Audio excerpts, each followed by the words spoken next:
उत्तर प्रदेश के प्रयागराज से हैरान करने वाली खबर सामने आई है। रविवार को एक ही परिवार के 11 लोग बेटी के शव के साथ 5 दिन तक घर में बंद रहे। सभी घर के अंदर बीमार हालत में मिले। ये चौंकाने वाला मामला करछना इलाके डीहा गांव में से सामने आया है। यहाँ एक परिवार 18 साल की बेटी अंतिमा यादव के शव के साथ 5 दिन तक घर के भीतर बंद था। शव को 5 दिन से घर में रखने पर उसमें से दुर्गंध आने लगी। जब ग्रामीणों को इस बात का पता चला तो उन्होंने पुलिस को इसकी सूचना दी।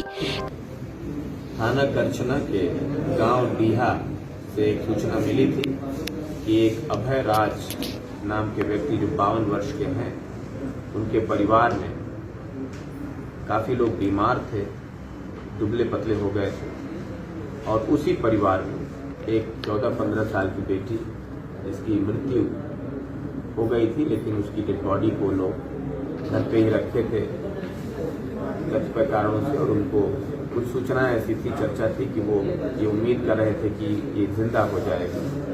इस तरह की बातें सामने आई थी। तत्काल मेडिकल टीम्स को, जिसमें सीएमओ प्रयागराज की टीम, पुलिस बल को मौके पर भेजा गया था। सभी बीमार लोग, ये बीमार प्रतीत हो रहे थे जो, उनको तत्काल इलाज के लिए अस्पताल भिजवाया गया। साथ ही साथ जो मृत लड़की थी 15 साल की, उसकी डेड बॉडी को पोस्टमार्टम के लिए भेजा गया है। मौके पे शांति व्यवस्था कायम है, दवा इलाज चल रहा है। कोई अन्य बात निकल के आएगी तो आप लोगों को अवगत। घटना स्थल पर पहुंची पुलिस और सारी जानकारी जुटाई गई। जब पुलिस घर के अंदर गई तो 11 अन्य सदस्य भी बीमार पड़े मिले। इनमें से एक की हालत बेहद गंभीर थी। पूछताछ में पता चला कि घर में कई दिनों तक खाना नहीं बनता था और परिवार के लोग सिर्फ गंगा जल पीते थे। पुलिस ने सभी को अस्पताल भिजवाया, जहां उनका इलाज जारी है। डीहा गांव निवासी अभयराज यादव प्राइवेट नौकरी करते थे। कोरोना संक्रमण के दौरान नौकरी छूटने पर वो घर पर ही रहने लगे। उनकी 5 बेटियां और 3 बेटे हैं। 4 बेटियों की शादी हो चुकी है और एक को छोड़कर 3 बेटियां इन दिनों मायके में ही थी। मंगलवार दोपहर घर से तेज दुर्गंध आई, जिस पर पड़ोसियों ने पुलिस को सूचना दी। घर के अंदर जाने पर अंतिमा का शव पड़ा मिला। शव कई दिन पुराना था और दुर्गंध भी इसी से आ रही थी। यही नहीं, घर के भीतर कई अन्य सदस्य बीमार थे। इसमें मृतका के अलावा उसकी 3 बहनें, 3 भाई, उनके 5 बच्चे शामिल हैं। इसमें अभयराज की नातिन कृति की हालत बहुत गंभीर है, जो कि 5 साल की है। सभी को अस्पताल भिजवाया गया है। इनमें से 4 को SRN में भर्ती कराया गया है। घटना की जानकारी मिली तो सीओ करछना, एसपी यमुना पार के साथ ही एसडीएम और अन्य अफसर भी आ गए। उन्होंने जांच पड़ताल शुरू की तो पता चला कि अभयराज को छोड़कर परिवार के अन्य सभी सदस्य बीमार थे, लेकिन वो दवा कराने की बजाय झाड़ फूंक करने लगे थे। अभयराज ने बताया कि वो विरोध करता तो बेटे और बेटियां उसे डांट टपट कर चुप करा देते। बेटी अंतिमा की हालत बिगड़ने पर उसने एक बार फिर से दवा कराने को कहा तो सभी ने उसे एक कमरे में बंद कर दिया। 5 दिन से वो एक कमरे में बंद था।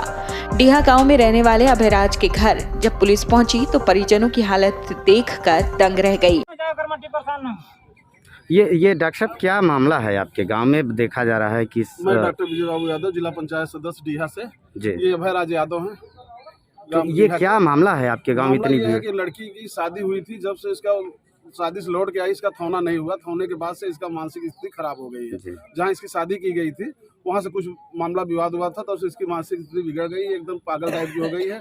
घर वालों को भूत प्रेत के चक्कर में फंसा के रखी है। न तो कोई घर वालों को खाना खाने देती है, न पानी पीने देती है। डीहा घाट से करीब यहाँ बस्ती से 5 किलोमीटर 4 किलोमीटर दूरी से गंगा जल लाती है। वहीं से खाना बनाएगी, वहीं से नहवाएगी और वही पीने के लिए देगी।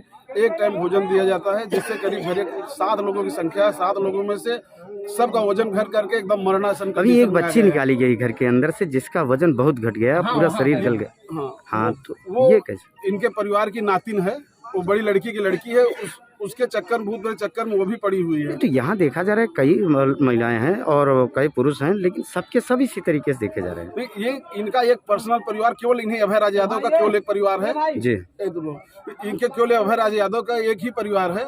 और इनके जो सगे में से हैं, वो इनके लड़की के डर से वो कोई सहयोग नहीं करना चाहता। ऐसा नहीं है कि सहयोग नहीं करना चाहते लोग, वो इतना गाली पद देती है, इतना मारने उठती है। अभी एक आदमी के संतलाल यादव उनकी गला दबा देती हो, इसके लिए भी एप्लीकेशन पड़ा था। एक और किसी के मतलब जानलेवा हमला कर दी थी, उसका भी एप्लीकेशन पड़ा था। और कई घटनाएं कर चुकी है। इनके पास 6 जानवर थे, अच्छे जानवर थे। 6 जानवर मर चुके हैं बिना चारा पानी के। घर की कंडीशन ये है कि एक लड़की अभी नाजुक स्थिति में, उसको आंख से दिखाई देना बंद हो गया है, वो भी मरणासन कंडीशन में है। ये स्थिति कैसे उत्पन्न हुई? ये साइकेट्रिक है, ये पागलपन टाइप का हो गया है। उसके चक्कर में पूरा घर उसी में दबाव में है। ये जानकारी हो रही है, ये हमको 4 महीने पहले हो गई थी, जिसके लिए थाने में सूचना दिया जा चुका है। थाने के साथ साथ में गांव वालों ने भी कई बार सूचना दिया, आज तक कोई कार्रवाई इस पर नहीं हो पाई है। ये जानकारी ये है कि घर के अंदर कोई बच्ची मरी पड़ी है, क्या है ये? घर की स्थिति अभी अंदर कोई जाके नहीं देखा, बदबू आ रही है। गांव वालों ने देखा तो ऐसा बताया। अब आप स्थिति जाकर देख सकते हैं क्या है, अभी हम अंदर से कंडीशन देख नहीं पाए। आपका पूरा परिचय जानना चाहेंगे? मैं डॉक्टर विजय बाबू यादव, जिला पंचायत सदस्य, ग्राम सभा। जांच पड़ताल में पता चला कि घर के कुछ सदस्य पिछले कई दिन से बीमार हैं। चौंकाने वाली बात यह है कि विवाहित बेटियों की भी हालत ठीक नहीं। अफसरों को जब ये पता चला कि घर में कई दिन तक खाना नहीं बनता था और परिवार के लोग सिर्फ गंगा जल पीते थे, तो वो स्तब्ध रह गए।